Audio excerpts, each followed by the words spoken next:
City news తెలుగుకి స్వాగతం. ఈనాటి వార్తా విశేషాలు. డీఎస్పీ దేవరకొండ ప్రసాద్ రాజీనామా 35 ఏళ్ల సేవలో అంకితం. కీలక నిర్ణయం. శ్రీవారి లడ్డు వివాదంపై ఆవేదన. మనోభావాలు దెబ్బతిన్నాయని వ్యాఖ్య.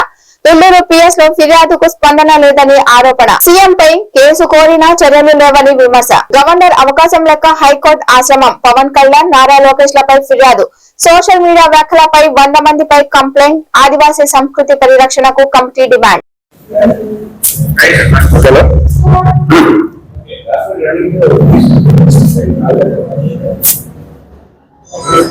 ఓం నమో వెంకటేశాయ. జై శ్రీరామ్. జై ఏకనాథ మహారాజ్. అందరికీ నమస్కారములు. ఆంధ్రప్రదేశ్ ప్రజానీకానికి నమస్కారములు.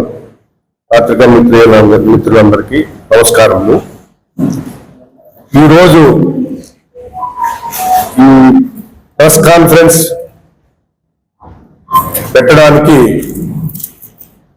2 కారణాలు ఉన్నాయి. ఒకటి, నేను నా 35 years services, dedicated services police department ద్వారా ప్రజలకు అందించడం జరిగింది. బాధాతప్త హృదయంతో నా ఉద్యోగానికి ఫస్ట్ గా నేను రాజీనామా చేయడం జరిగింది. ఈ కాపీస్ మీ అందరికీ నేను తర్వాత ఇస్తాను. ఫస్ట్ గా నా ఉద్యోగానికి నేను రాజీనామా చేస్తున్నాను.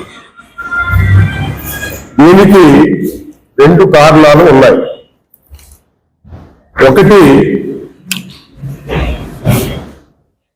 సనాతన హిందువుగా భారతదేశంలో ఆదివాసీ తెగకు చెందిన స్వచ్ఛమైన హిందువుగా పుట్టి, హిందువుగా పెరిగి, హిందువుగా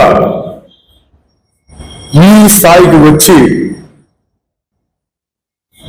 Vijayawada Governorpet sales tax assistant commissioner కార్యాలయంలో ఏసీపీ సోదాలు జరిగాయి. ఆఫీస్ సబార్డినేట్ గా పనిచేస్తున్న కొండపల్లి శ్రీనివాస్ పై ఏసీబీ కేసు నమోదు. కొండపల్లి శ్రీనివాసరావు ఆదాయానికి మించిన ఆస్తులు కలిగి ఉన్నారని అభియోగంపై ఏసీబీ అధికారులు తనిఖీలు చేశారు. శ్రీనివాసరావు కార్యాలయంతో పాటు విజయవాడ 1 టౌన్ పీసీ సమీపంలోని శ్రీనివాసరావు నివాసం, ఆయన సోదరుల ఇళ్లలోనూ ఏసీబీలు సోదాలు చేశారు.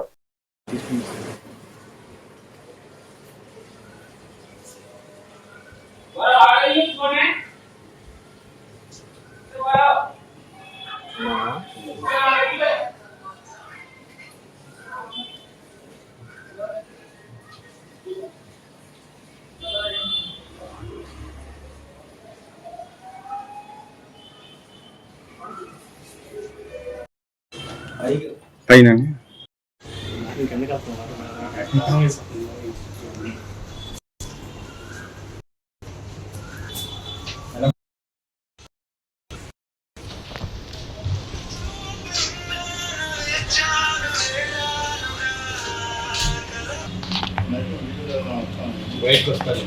బయటకు వస్తాను చేస్తున్నాను.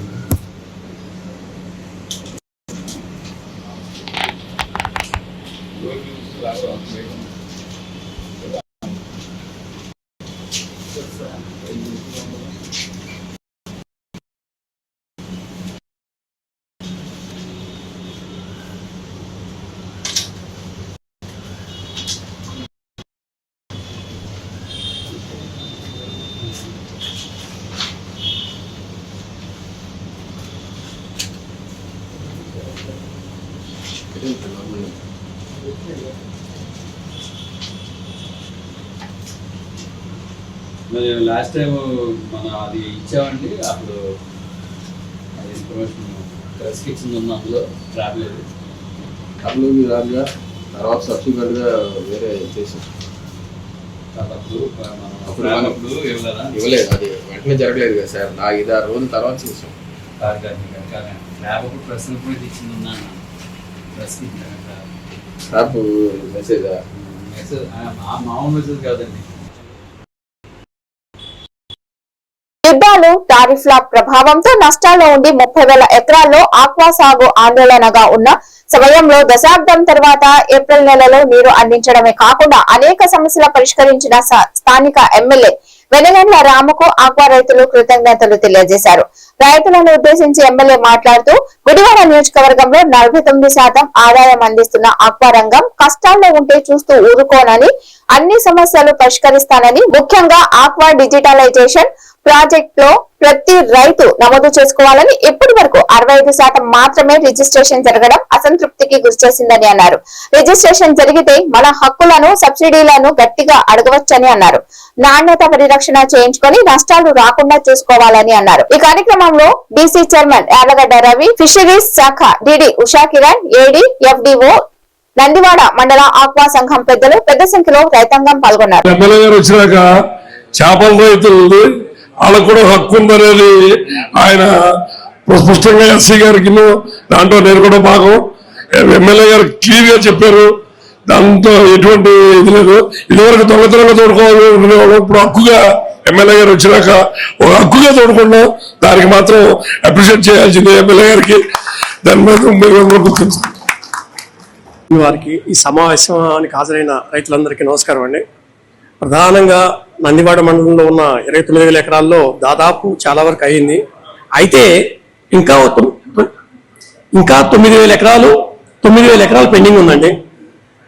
ఈ లీజ్దారులకి ఉన్న రైతులకి ఈ డాక్యుమెంట్స్ లేవనే కారణం చెప్తున్నారు. ఇంకొకటి ఏంటంటే మేమెందుకు కట్టాలని లీజ్దారులు, మేమెందుకు కట్టాలని చెరువు గల వాళ్ళు ఇది అవటం వల్ల కొంచెం తేలట్లేదండి. ఈ పెద్ద పెద్ద చెరువులు ఈ కారణాలతో దాదాపు ఒక 9,000 చిల్లర ఆగింది సార్ నందివాడ మండలంలో. అది క్లియర్ అయిపోతే మొత్తం క్లియర్ అయిపోతుంది సార్. రొయ్యల చెరువులు దాదాపు 95% మొత్తం అయిపోయింది సార్. కేవలం చేపల చెరువులే ఈ 9,000 ఆగింది సార్. మా దగ్గర కూడా కొంచెం డ్రైనేజీల విషయంలో కూడా చాలా జాగ్రత్త పాటించండి. మీకే తెలుసు, పక్కన అడగండి 500 మందే కదా, బాధ్యతగా ఉండాలి కదా. ఓ దాంట్లో ప్రాబ్లం వస్తే తీసుకెళ్లి డ్రైనేజీలో పడిస్తే ఏమవుతుందనేది ప్రతి ఒక్కరికి తెలియాలి కదా. దాని ప్రాసెస్ ఉంది కదా. మీరు ఫండ్ పెట్టుకోండి, 10 ఎకరాలు వాడే వాడు పాపం చచ్చిపోతాడు, వాడు జీవితం నాశనం అయిపోద్ది అనుకుంటే మీరు ఒక ఫండ్ పెట్టుకోండి. ఆ 10 ఎకరాల వాడికి వాడికి ఏదో ప్రాబ్లం వచ్చింది, ఏదో డిసీజ్ వచ్చింది, అవన్నీ పోతున్నాయి, వాడు నష్టపోతున్నాడు. దానికి ఏదో ఒకటి చేయండి, వాడికి ఏదో ఒకటి చేసి పెట్టండి. వాడు వదలకుండా ఉంటాడు. వాడు మళ్ళీ గంటలోనో 2 గంటల్లోనో 3 గంటల్లోనో లేదు మహా అయితే కనుక ఓ 4 రోజుల్లో మళ్ళీ నింపేయాలి, మళ్ళీ పట్టేయాలి, మళ్ళీ ప్రాబ్లం. ఇవన్నీ పక్కన దగ్గరికి వెళ్ళి కూర్చుంటాయి. ఇవన్నీ కూడా కలిపి కూర్చుంటే జరిగే సమస్యలు చాలా ఉన్నాయండి. బేసిక్గా దాంట్లో వచ్చి అందరం ప్రభుత్వం చేయాల్సిన పనులు మనందరికీ కనపడతాయి, కానీ మన దగ్గర చేయాల్సిన పనులు కూడా మనం కూడా చూసుకుంటే బాగుంటుందనేది నా ఉద్దేశం. మీరు అందరూ ఐక్యతగా ఉండండి. మన ఐక్యత ఎప్పుడైనా కానీ స్ట్రాంగ్గా చేయగలిగింది. ఎందుకంటే బేసిక్గా మీరు చెప్పినట్టుగా 50,000 పైన తీసుకొచ్చారు, 50,000 పైన వచ్చినాయి. ఓకే, 50,000 మెజారిటీ వచ్చింది కాబట్టి నేను కూడా గట్టికెళ్ళి కూర్చోగలుగుతున్నాను. నాకు 64% ఇచ్చారండి గుడివాడ ప్రజలు. దాంట్లో వచ్చి మరి నాకు సమస్యలు కావాలి కదా, దీంట్లో వచ్చేసి రావాలి కదా. మళ్ళీ ప్రాబ్లం రాకుండా చూసుకోవాలంటే అందరికి కావాల్సినవి చేయాలని చెప్పి ధైర్యంగా డైరెక్ట్గా చెప్పగలుగుతాం. అదే రకంగా మీరు కూడా అందరూ కలిపి రండి. నందివాడ మండలంలో 400-500 మంది ఉన్నారు. నేను ఇక్కడే చూస్తున్నా, అందరు రాలా. నాకు తెలిసిన వాళ్ళు చాలా మంది రాలా. ఓకే, ఇది ఎవరికి వచ్చే లాభం? బేసికల్ ఎడ్లవల్లేరు తెలుగుదేశం పార్టీ నూతన కమిటీ ప్రమాణ స్వీకారం ఘనంగా జరిగింది. కమిటీ సభ్యులచే పార్టీ జిల్లా అధ్యక్షుడు వీరంకి గురుమూర్తి ప్రమాణ స్వీకారం చేయించారు. నూతన మండల కమిటీను Gudivada MLA Venigandla Ramu, Pamarru MLA Varlakumar Raja, RTC chairman Konagalla Narayana, SWC chairman Ravi Venkateswararao అభినందించారు.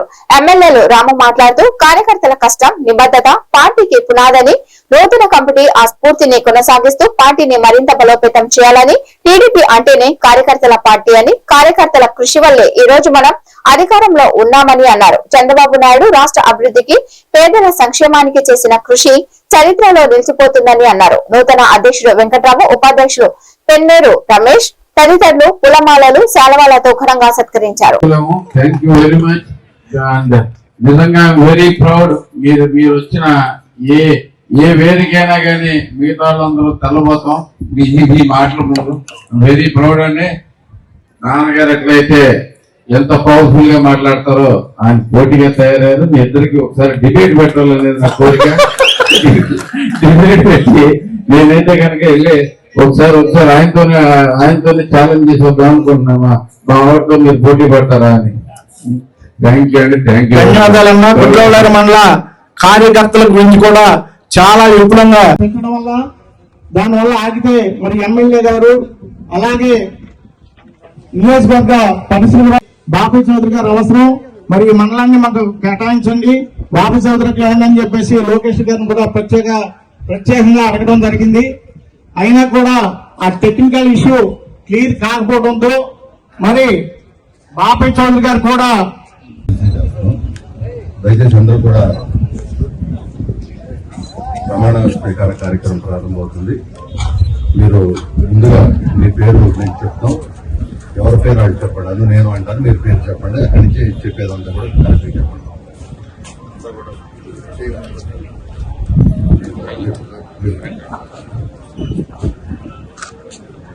నేను రమేష్ బాబు అనే నేను తెలుగుదేశం పార్టీ ఆశయాలకు పవిత్ర లక్ష్యాలకు కట్టుబడి ఉంటూ పార్టీ సభ్యునిగా క్రమశిక్షణతో ప్రజాసేవా భావంతో మనసా వాచా కర్మేణ నిరంతరం పాటుపడుతూ నిస్వార్థంగా అవినీతి అక్రమాలకు పాల్పడకుండా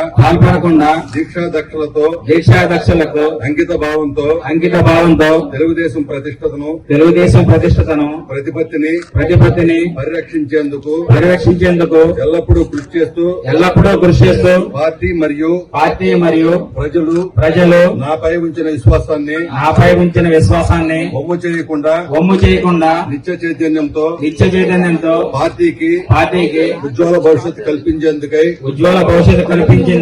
నా వంతు కర్తవ్యాన్ని విధులను బాధ్యతాయుతంగా నిర్వహించగలనని ప్రమాణం చేస్తున్నాను. ఈ వార్తలు ఇంతటితో సమాప్తం. నమస్కారం.